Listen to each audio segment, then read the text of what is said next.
الصلاۃ والسلام علیک یا رسول اللہ وعلی آلک و اصحابک یا حبیب اللہ۔ الصلاۃ والسلام علیک یا رسول اللہ وعلی آلک و اصحابک یا نبی نور اللہ۔ حضرات گرامی،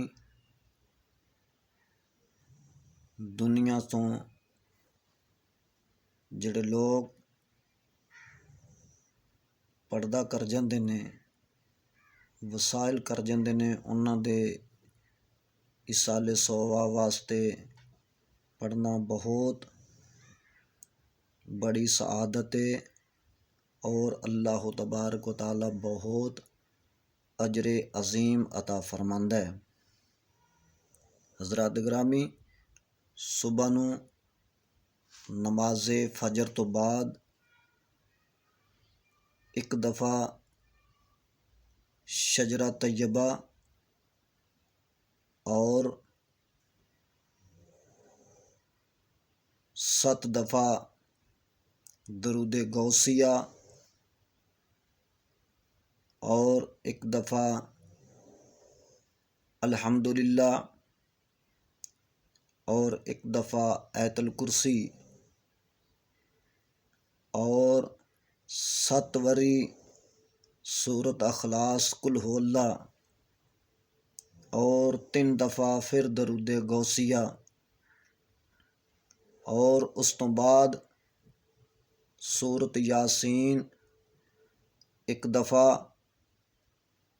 اور اس تو بعد سبحان اللہ و بحمدہ سبحان اللہ العظیم 100 مرتبہ اور اس تو بعد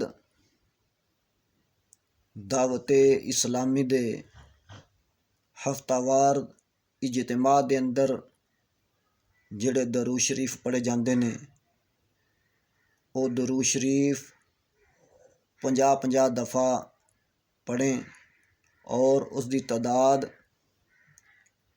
250 مرتبہ کرنی ہے۔ اور اس تو بعد اپنے خاندان دے اندروں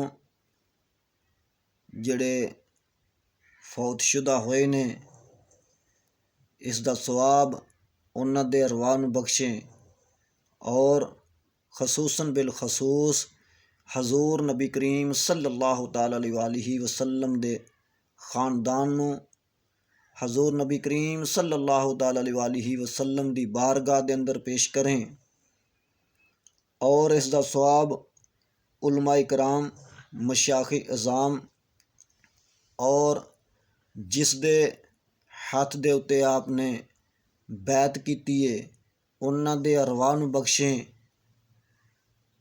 اور اگر پیر و مرشد حیات نے تو انہاں دے درجات واسطے دعا کریں اور اگر دنیا تو پردہ کر گئے نے تو انہاں دے واسطے ایصال ثواب کریں۔ پیر و مرشد دے واسطے دعا کرنی، چاہے پیر و مرشد دنیا تے حیات ہووے یا پردہ کر جاوے، انہاں دے درجات بلندی ترقیات واسطے دعا کرنا بہت بڑی سعادت ہے۔ تو حضرات گرامی، اے وظائف نماز فجر تو بعد یا آپ نوں جس وقت بھی ٹائم مل جاوے، موقع ملے تو اے وظائف پڑھیں۔ اللہ تبارک و تعالی بہت اجر عظیم عطا فرمائے گا۔ دعا ہے کہ اللہ تبارک و تعالی حضور نبی کریم صلی اللہ تعالی علیہ وآلہ وسلم دے صدقہ جمیلہ دے نال اللہ تعالی ساڈی اس حاضری نوں ہمیشہ واسطے قائم اور دائم فرمائے۔ آمین۔ وآخر دعوانا الحمدللہ رب العالمین۔